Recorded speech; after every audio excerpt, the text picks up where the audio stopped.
sit home, get recharged, and go again.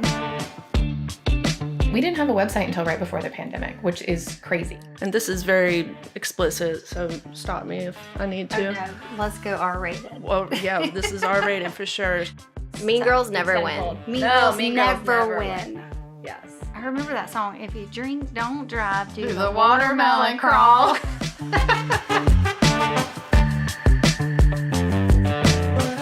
Hello, everyone, and welcome, my dear friend Emily McCarthy. She is here in Savannah. She's a business owner. She does wholesale. She does retail. She does it all, and I'm going to let her actually tell what she does. So here's Emily.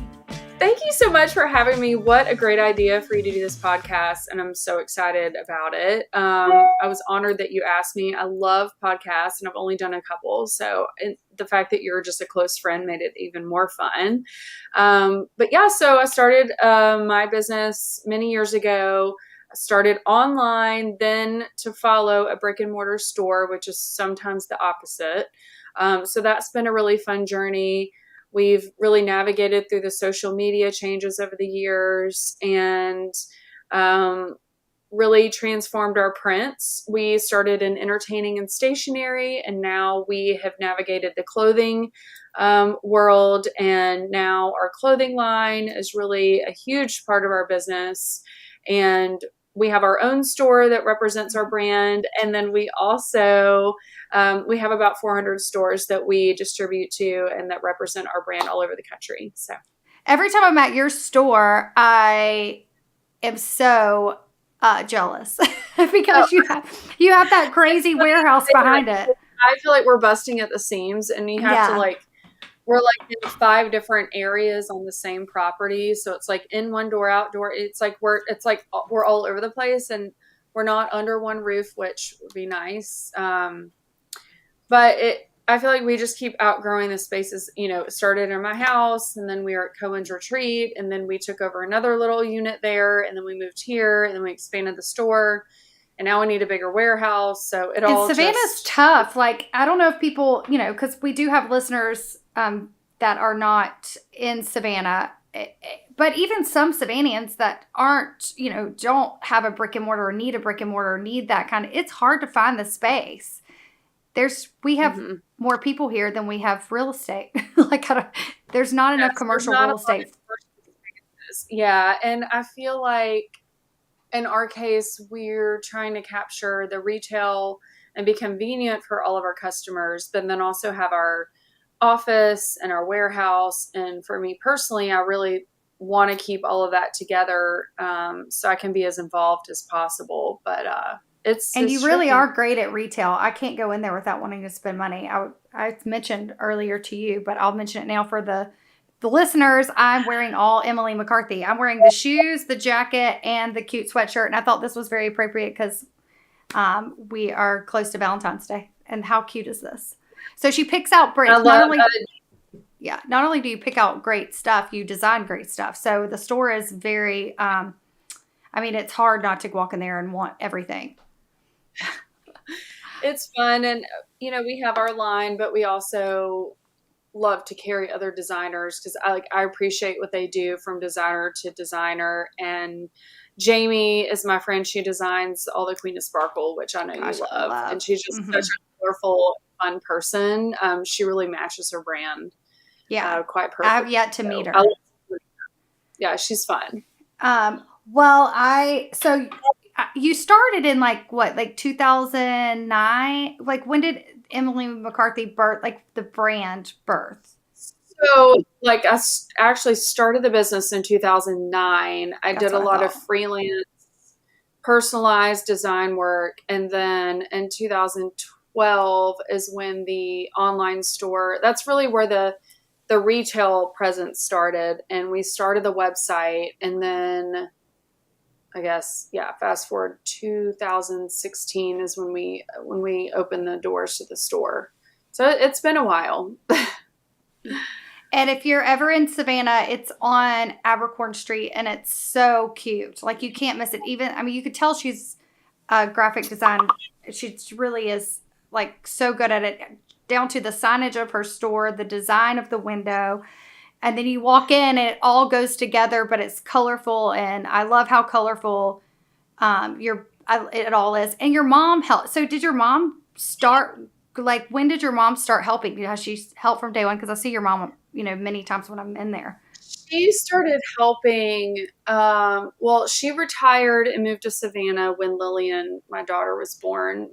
And so she helped obviously a lot during that stage. And then as she started seeing a need to just help me with sort of the business management side of like, the accounting and the HR, all that kind of stuff that you have to do as a business owner, like do your expenses, do your payroll, do like renewing your licenses and all that. I mean, there's so much paperwork that is involved. And she just was like, why don't you let me handle all this? Because I feel like you're trying to do so much that like things are falling through the cracks. And it's nice knowing that she has all that handled. And there's no one better than your mom. My mom's a nurse, it's so cute. She just has a good way of like knowing what needs to be done.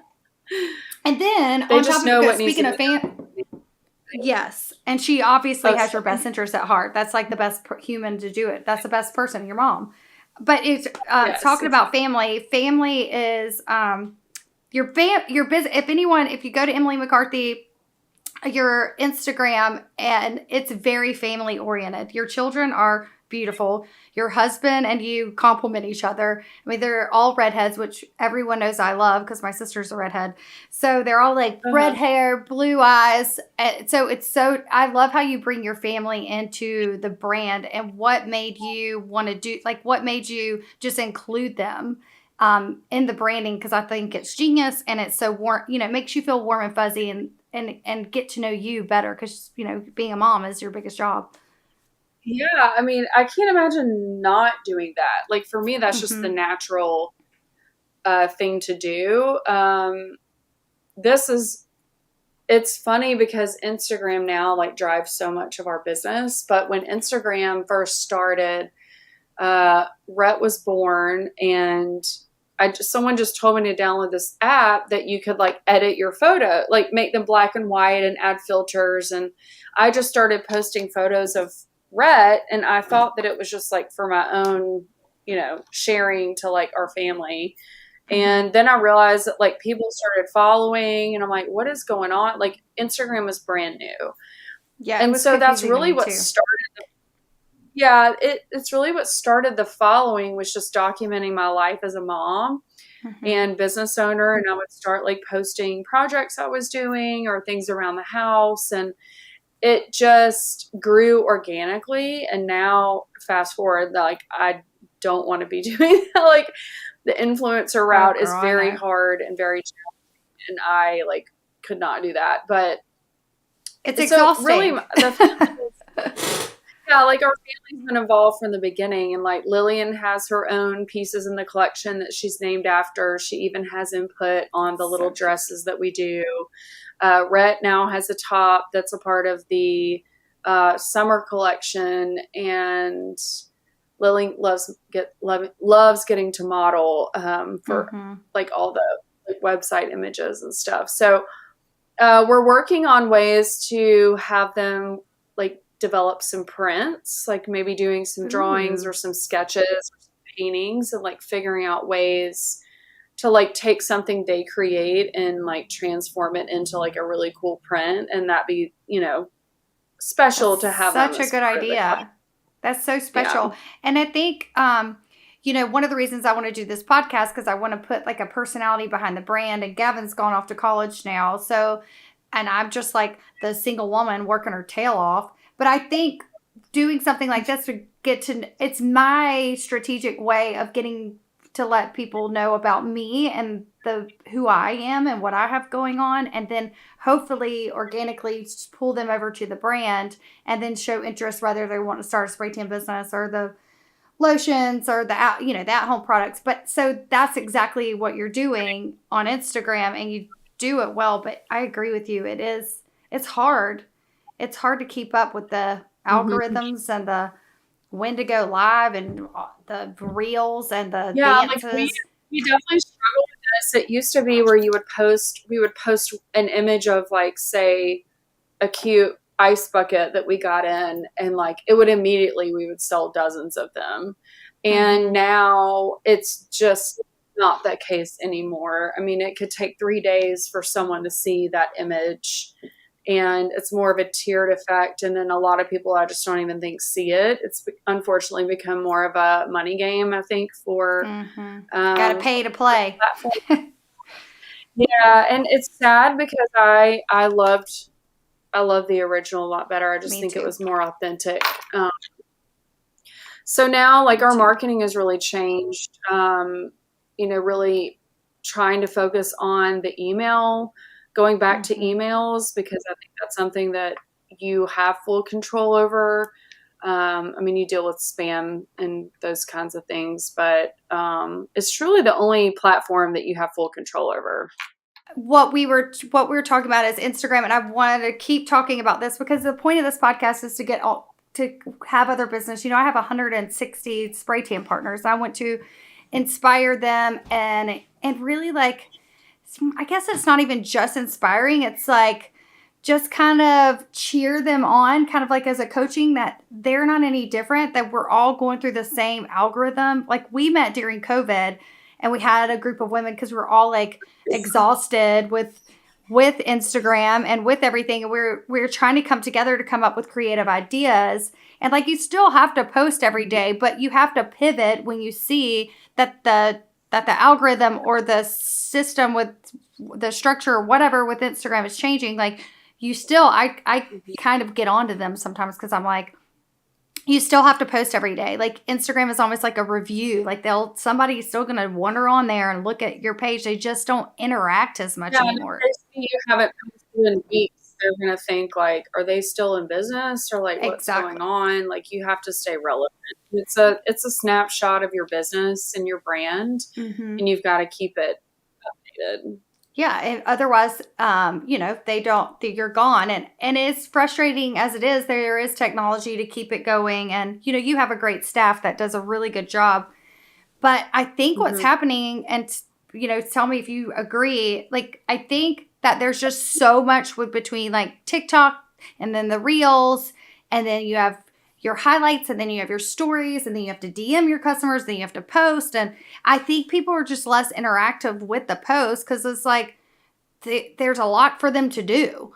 It makes me dizzy. It is like anymore. It like feels scary, but I'm like, I'm not commenting on anybody's posts. So like, who am I to think, like, why isn't, do you know what I mean? I have to like ask myself, like, what are you actually doing? Yeah, I hardly even reply to anymore because I can just heart it. And I'm like, okay, yeah, that's cute. Like, love that. Yeah. Like, it's just easier than like sitting and typing out response. Like, people just don't want to spend the time on that anymore. No, and where before at one point in time, we just had Facebook. And then, like you said, you signed up for Instagram. I was like, I don't understand this. I just post pictures. I didn't understand. And now that's my main platform. But I think people just have so many platforms that they're on that, we have Pinterest, we have YouTube, we have all the things. So it's like, I think you're right. I think just slowing down. Can you hear me? I think TikTok really is at this point the main possible stream of revenue and exposure. It just is such a different audience and aesthetic than like brand stories. I think it's got to be more real and kind of more casual and behind the scenes of like owning a brand and a store. We're constantly trying to think of ways to, work with TikTok a little bit better. But it's just such a different feel than the Instagram stories. So it's like, you've got to be recording and filming content for so many different things. And it just, who has time for that when you're running a business? I know. And it's like, if you would have said, here's a good question to ask you. If you would have told yourself, because I asked myself this question, actually, I laugh about it. If you would have told yourself 10 years ago that you would have to lip sync and point to trending music and it would be required for I would have said you're crazy. I know. It's funny when we have like new people join our team, like, oh, at some point you'll be in a video or a story or, and it's just part of life now. And again, you got to do that pivot. It's wild. I'm so curious. And like even a year ago, it was so different. So I'm always like, what next?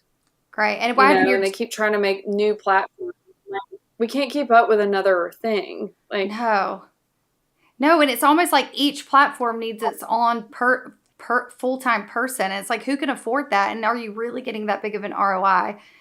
I've just I've just kind of pieced it together and be like, I need at least 3 things on this platform a week. I'm not gonna, where Rayshawn is sitting over here, he's my production dude, but he'll tell me, he'll be like, you need to do more posting, more content. And I'm like, yeah, $9 million later.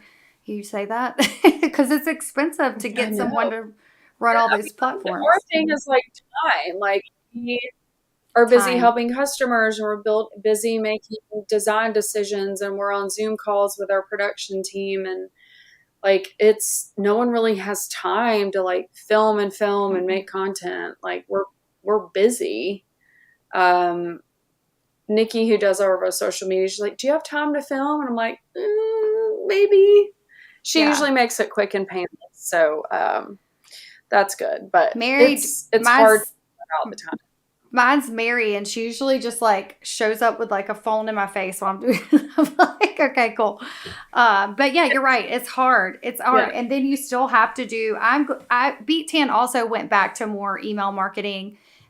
We switched to a better platform for email. So we're doing that too. And then let's take all that marketing. Then you have to have a local business and keep up with your local following. Then you have to have a staff, and then you have to be a good mom. So that was, that was the catalyst for me having you on here.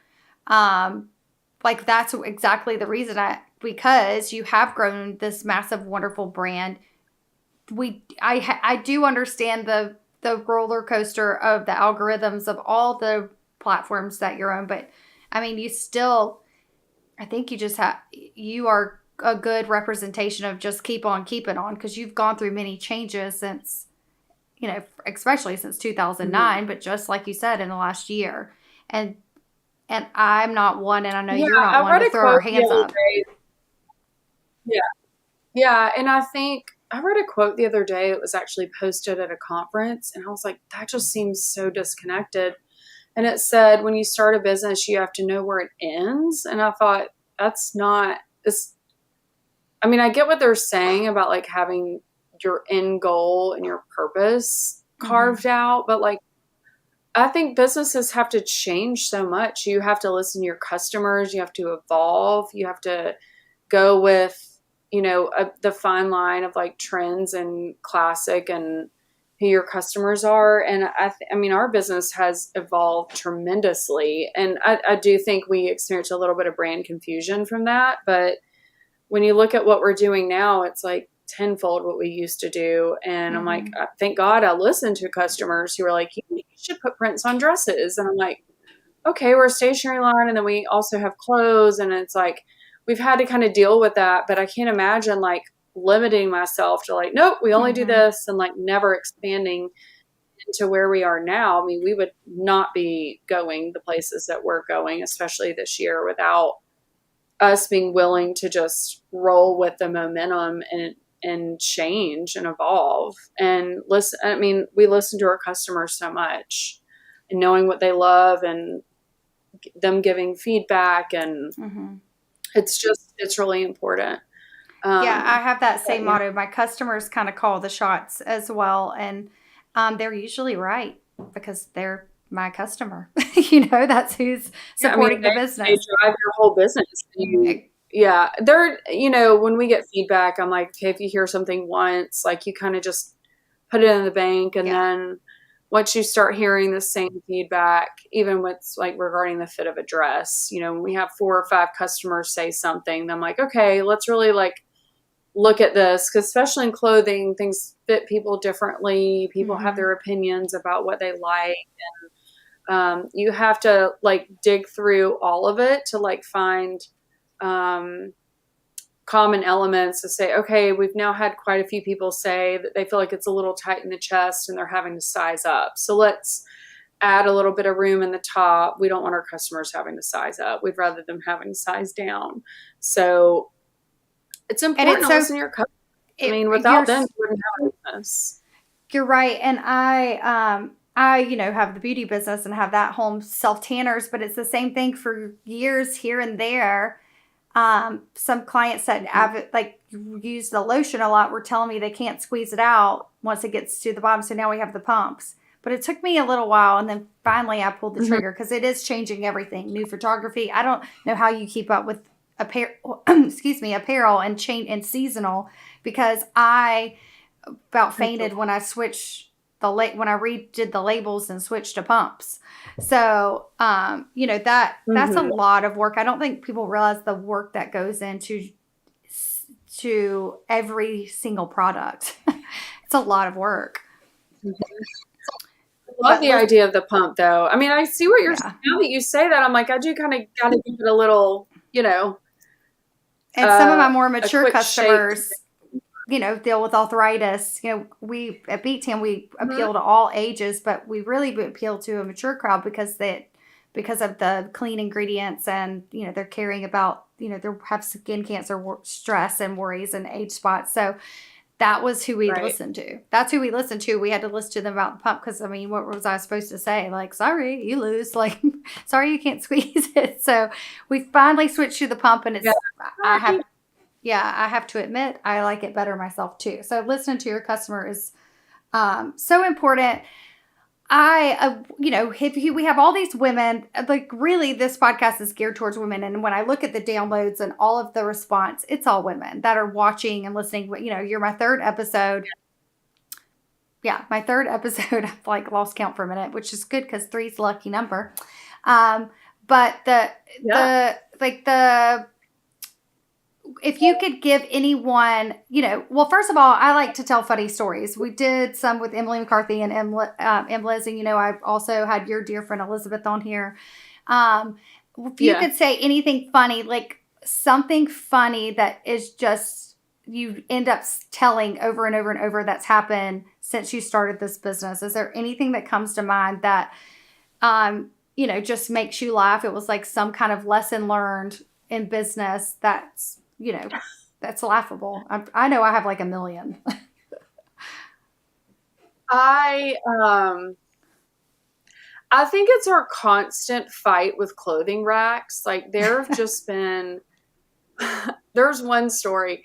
They're either always falling over or the wheels are breaking off, like right in the middle of like you trying to cross the street, or like it never fails. There's a fiasco at a photo shoot. We're trying to like get in the hotel or whatever. Like there's just always something about clothing racks. And there's a lot of humbling moments as a business owner. Like a lot of people think it's just the life of the glamorous. And I'm like, there's moments like our, toilet overflowed and, we had to like clean up stuff all over the shop. Yeah. I mean, there's just like things that happen that I'm like, I'm not never too good to clean the toilet or do whatever, but there's these humbling moments. I saw a TikTok on it the other day. Like people think this is owning a boutique, and really it's like this. And it's just all the everyday stuff that you have to do. And like one time I was doing a trunk show, and it was like it ran really, really late at night, like much later than it was supposed to. And I was trying to load this double clothing rack going down the steps of this woman's house, and like it was like falling on me, and like clothes were going everywhere. And I was just like what is happening? Like, how did I get here with this clothing rack and this? And they're heavy, right and they're heavy to lug around. They're so heavy. Yeah. The funniest story is we were having a warehouse sale, and I, of course, per usual, walk out and I'm like, oh, these racks need to be straightened. And, I'm trying to like reorganize it and style it. And the staff's all around. There's customers. And as I'm doing it, literally the clothing rack falls on top of me and knocks me to the ground. I was like attacked by the clothing rack. And of course, like our staff like knew I was like they were more like embarrassed and then like laughing. Like they were like, oh my God, this is so funny. That is so funny. I know. There's we all always like, but I love that was the first thing that came to your mind, because I can only imagine. I redid the closet. I have a closet room at my house.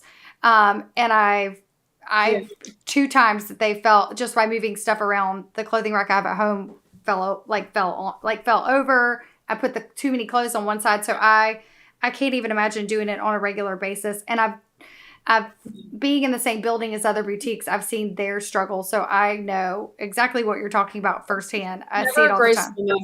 No, there's no grace. Yeah. No, you know, like going to trade shows, that's all you see with the apparel trade show, are people dealing with clothes. And again, there's like a whole, it is hard work to keep up. I mean, with sizes and prints, like that's a whole different ballgame than product. And I guess you could say the same thing about me with beauty product, but it's impressive, and you have to seasonally change it, and you do it really, really well, and you wear it well, and you staff well. So that was like the biggest thing. I was like, I have to have Emily McCarthy on here. And of course I love the things that you pick out, and I love wearing the Emily McCarthy stuff, but what I love about it is like, I can go in there and shop for everyone. Like if I have gifts to buy, that is the place to go for birthdays, Christmas, I mean, season change, but like events, any event, like you can go in, and I have to have a lot of events and go in and get things.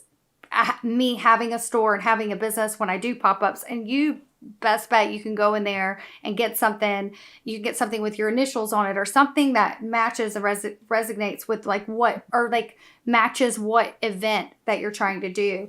And you did that so well. Right. And it's a fun store. So anybody who's on here, you've got to go to her website. If you're in Savannah, definitely pop in there. I feel like everybody already knows who you are in Savannah. I feel like it is the go-to. Like nothing against people store, or they also think like, I just never go downtown, and I'm like, well, we're not really like downtown. It's easy. Like we're like definitely like easy to get to. It's like right before you start heading downtown, so like it's a really convenient spot. And nothing against Party City, but Emily McCarthy is way better. Anyone who still goes to Party City or the Target aisle needs to not go there anymore, because the stuff in your store is so much better, and it's like so much like it just makes the party nicer, as far as like all the thought that goes into everything that you pick out. So I wanted to make sure that I said that, because every time I go in there, I'm like, no one needs to go to these like, cliche, I don't know what word I'm looking for, party stores, because your stuff is like so elegant and so nice. Like everything in there is like, it's impressive. It's pretty. Yeah, you do we try really hard. Damn good job of doing that. And then another thing too, like everyone's been struggling with staffing. I feel like you don't have that problem. You have the best girls there. I mean, I know you're growing, so it is. Yeah, no, we're like in such a great place. I think there have definitely been times when we've been short-staffed, and it's been difficult to find the right person. We've also been through phases where I'm like, I know that we need more people, but like, I know as a business owner, you're always like, can I afford another person? Can I justify hiring another person? So we do have a great team now, and I'm just really, really lucky that everyone that comes to work here is just really passionate about what we're doing, and they see where we're going, and they're really, really excited to be a part of it. And they love, our work environment. We're all very close and very good friends. And I think it's just about the atmosphere that you create, and just honestly reaching out to, most of our staff has found us from like our Instagram posts that we're hiring, because the people that are seeing that are people that are, excited about your brand and follow your business, and probably already know a little bit about your business, and are someone good to like consider adding to your team.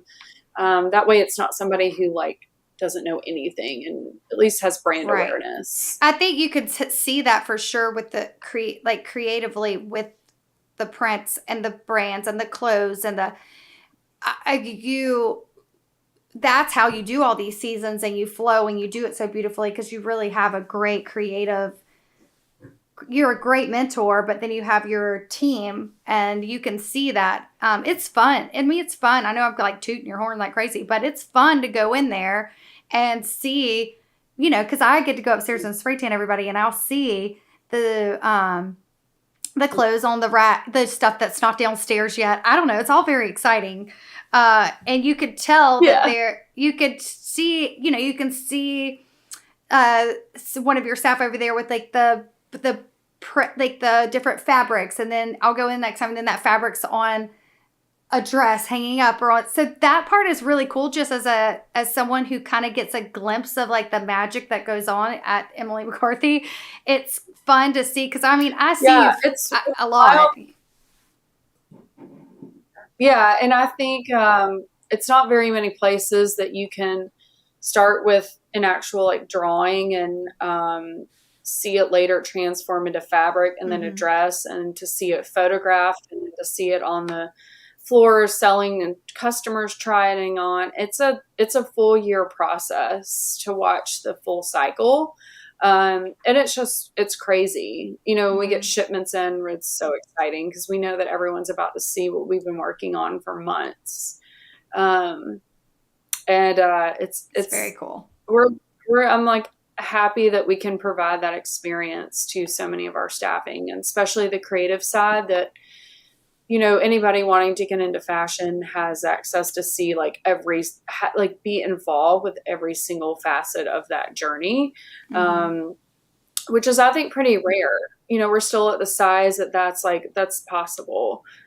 So we've, worked with SCAD we've had a couple interns. We have somebody newest to our team is a recent graduate, and I'm happy that we can work too with such a great establishment and being a source for their students as well. Yeah, and they have a beauty SCAD, and if you aren't from Savannah, SCAD is Savannah College of Art and Design, and we're very blessed and lucky that we have this school because it's just full of creative, artistic kids, but they are thirsty, and it's a great school. They're like thirsty to learn and get out there, so they have a beauty program now. So I have 2 interns from the beauty program because I've always kind of like not been jealous, but just been like, man, I would love to have that young creative energy around me, and now I can, and it's so fun. My intern now just redesigned my little store, so that that is so cool, and I didn't realize that it's how much I'm giving back. Like, they're so excited for the opportunity to be a part. That's going to look really good on a resume one day. Hopefully they stick around and stay as my company and your company grows, because I feel like that's like the natural next process. If it's working, they may end up full-time employees. But either way, to have like that influence on their journey is very touching. I love that part of it. And I'm sure you do too. I do too. It's fun. All right. So Emily, tell me, like, if we're talking about interns, we're talking about, influencing others, our staff, our community, our online community. If there's something that you could, just a one-liner that you could say, or it doesn't even have to be one-liner, it could be several sentences, but anything that any kind of inspiration that you can give to the young girl, the mom, the retired woman that could inspire them to do something on their own. I think just being authentic to yourself, and instead of there's always that quote that's like, rather than being a mediocre version of someone else, like, be the best version of yourself. And like, just because, if someone wanted to go start like a beet tan business, like, why do that? Why not take a little bit more work to kind of figure out like what's something that hasn't been done yet, and what's like a niche product or a service or a look or an aesthetic. Pushing yourself to really be different and stand out, because that's going to take you a lot further in business and branding than it ever will trying to be another brand or somebody else. And I think it's one thing to be inspired. Like, I'm inspired by a lot of other designers and travel and interiors. And I think it's like taking all of those things, and it's like what you do with those that really makes them unique and authentic to you and your brand. And then the one-liner, my grandmother always said, what's for you won't pass you by. And it's like my favorite quote, because I think these things that I've stressed about happening or not happening, and my mom often reminds me of that. I'm like, that's right. It'll all work out the way it's supposed to. And, you can't control any of it. You just have to learn to roll with the punches and, take the opportunities that you're given and just make things happen. Well, thank you so much. You are a dear friend, inspiration to me. And that's why I've already said that many times, but it's because I truly mean it. I love what you said about being authentically yourself. It is very true. It is very true. Like when in business, you have to bring yourself to the business and, promote you as a business owner. And you do that very, very well. And I have mimicked a lot of that in my business. And then the girls that I mentor and as Beet Tan Spray Tan partners, I encourage them to make it their own thing too and put their face in front of it. And it works because people love people and want to see people. So I think that's the best advice any business owner can give someone. So I so love that you were on here. Thank you so much. And I'll see you soon in the spray tan tent. Thank you for having me. You're so dear. Love you big. And then will you tell everybody where to find you, your Instagram, your website, all that good stuff? Sure. 28420. Oh my gosh, what is wrong with me today? 2428 Abercorn Street near the corner of Victory Drive is the shop. You can shop online at emilymccarthy.com. Instagram handle for me is Emily J. McCarthy. Emily Joy is my middle name. And then the shop is Emily McCarthy Shop with 2 P's and an E at the end. Then our collection is Emily McCarthy Collection. So you have 3 different feeds to follow depending on your interest. And that's about it. Yes. Yeah, If you're in Savannah, Spray Tan is among us. Yes, everybody go check her out. She's, again, I'm wearing her stuff. It's great. I love it.